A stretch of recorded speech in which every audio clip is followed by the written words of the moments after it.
கிருஷ்ணர் கதையின் தொடர்ச்சியாக பயிற்சி முடித்து மதுராவுக்கு கிருஷ்ணரும் பலராமரும் திரும்பினார். தேவகியும் நந்தகோபாரும் தங்கள் மக்களை பார்த்து மகிழ்ந்தனர். மாடு மேய்த்த சிறுவர்களுக்கு கல்வி கற்று தந்ததில் தந்தை வாசுதேவருக்கு மிகுந்த திருப்தி. கிருஷ்ணர் மதுராவில் சூழ்நிலை காரணமாக இருந்தாலும் விருந்தாவனத்தில் தந்தை தாய் மற்றும் கோபியருக்கு கொடுத்த வாக்குறுதி மட்டும் உறுத்தி கொண்டே இருந்தது. அங்கு வருவதாக சொல்லி இருந்த வாக்குறுதி அது விருந்தாவனத்தில் யசோதை நந்தகோபார் மட்டுமின்றி கோபியர்களும் கிருஷ்ணரின் நினைவிலே இருந்தனர். பார்க்கும் இடத்தில் எல்லாம் அந்த பரந்தாமன் தான் தெரிந்தான். அங்கே ராதா என்ற கோபிகை வசித்தாள். அவள் கிருஷ்ணரை தவிர வேறு எதையும் நினைப்பவள் இல்லை. உண்ணும் போதும் கிருஷ்ணா, உறங்கும் போதும் கிருஷ்ணா, எந்த செயல் என்ன நடந்தாலும் கிருஷ்ணா கிருஷ்ணா கிருஷ்ணா, இப்படி கிருஷ்ணனையே நினைத்து கிடந்தவள் அவள். இவள் பிறந்த பிறகு கண் விழிக்கவே இல்லையா. ஒரு நாள் யசோதை கண்ணனை இடுப்பில் சுமந்தபடி இவள் வீட்டுக்கு வரவே விழித்து பார்த்தாளாம். அப்படி ஒரு தீராத காதல் அந்த மாயவன் மீது. நெஞ்சுக்குள் அவனது திருவடிகளை பற்றி நினைவு மட்டுமே அவளுக்கு. கிருஷ்ணர் விருந்தாவனத்தில் இருந்தபோது அவளை தழுவி இனிய மொழி பேசுவார். அவர் இங்கிருந்து சென்றதில் இருந்து கலங்கி போய் இருந்தாள். கிருஷ்ணரின் நினைவு அவளை வாட்டியது. மதுராவுக்கு கிருஷ்ணரின் பெரியப்பா பிள்ளையான வாசுதேவரின் சகோதரன் மகன் உத்தவர் என்பவர் வந்தார். இவர் தோற்றத்தில் கிருஷ்ணரை ஒத்திருப்பார். அவர்கள் சகோதரர்கள் என்றால் நண்பர்கள் போல் பேசிக் கொள்வார்கள். உத்தவரே, நீர் உடனே விருந்தாவனம் செல்ல வேண்டும். என்னால் தற்போதைக்கு அங்கு வர இயலாது என்பதை சொல்ல வேண்டும். குறிப்பாக என் தாய் தந்தை மற்றும் என்னையே உயிராய் கருதி நான் வருவேன் என்ற நம்பிக்கையில் உயிர் வாழ்ந்து கொண்டிருக்கும் கோபியருக்கும் ஆறுதல் சொல்ல வேண்டும். நான் நிச்சயம் அங்கு வருவேன் என்பதை எடுத்து சொல்ல வேண்டும். நான் காரணத்துடன் தான் அங்கு வரவில்லை. கம்சனை கொன்றதால் அவனது ஆதரவாளர்கள் என்னை பழிவாங்க சந்தர்ப்பம் பார்த்து கொண்டுள்ளனர்.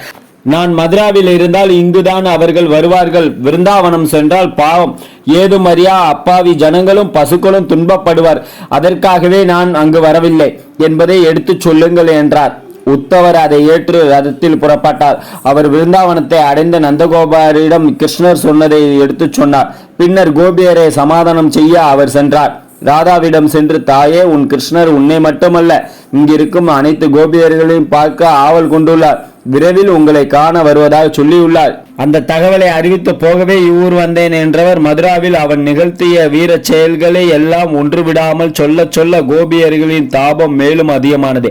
ஒவ்வொரு பெண்ணும் ஒவ்வொரு வகையில் அவரை உயர்த்தி பேசினார். அதை ரசித்து கேட்டார் உத்தவர். கிருஷ்ணரை புகழ்ந்து பேசுவதை கேட்டாலே புண்ணியம் கிடைத்துவிடும்.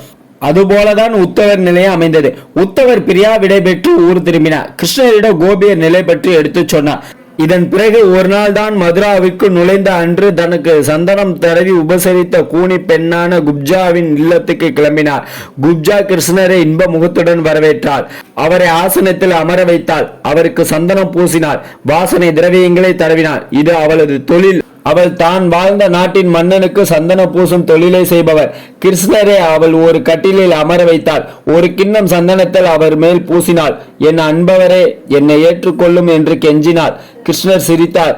அவளை அவர் தொடவில்லை. அவரது பாதங்களை தொட்டு வணங்கினார்.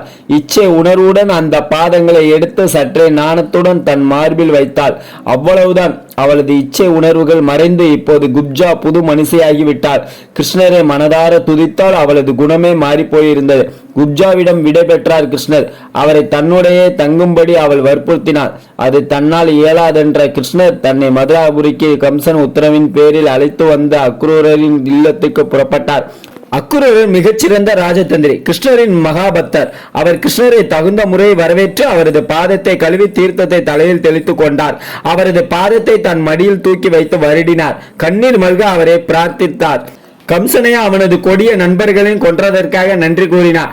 அக்ரூரை மிக முக்கிய காரியத்துக்காக நாடியும் கிருஷ்ணர் பார்க்க வந்திருந்தார். கிருஷ்ணரின் மைத்துனரான பாண்டவர்கள் ஹஸ்தினாபுரத்தில் வசித்து வந்தனர். ஹஸ்தினாபுரம் என்றால் யானைகள் நிறைந்த இடம். யானைகள் கட்டி காக்க நிறைய செல்வம் வேண்டும். அந்த அளவுக்கு செல்வம் படைத்த பூமி அது. பாண்டவர்களுக்கு எதிராக அவர்களது பெரியப்பா திருதராஷ்டிரன் மக்களான கௌரவர்கள் செயல்பட்டு வந்தனர். நீங்க இப்ப பாத்துட்டு இருக்கிறது கிருஷ்ணர் கதையில அவருடைய அவதாரத்துல இருக்கிற முக்கியமான இதெல்லாம் நீங்க பாத்துட்டு இருக்கீங்க. இது எல்லாமே நம்ம வாழ்க்கைக்கு பயன்படுத்தி நம்ம வாழ்க்கையை நல்லபடியா வாழ்ந்துவாங்க.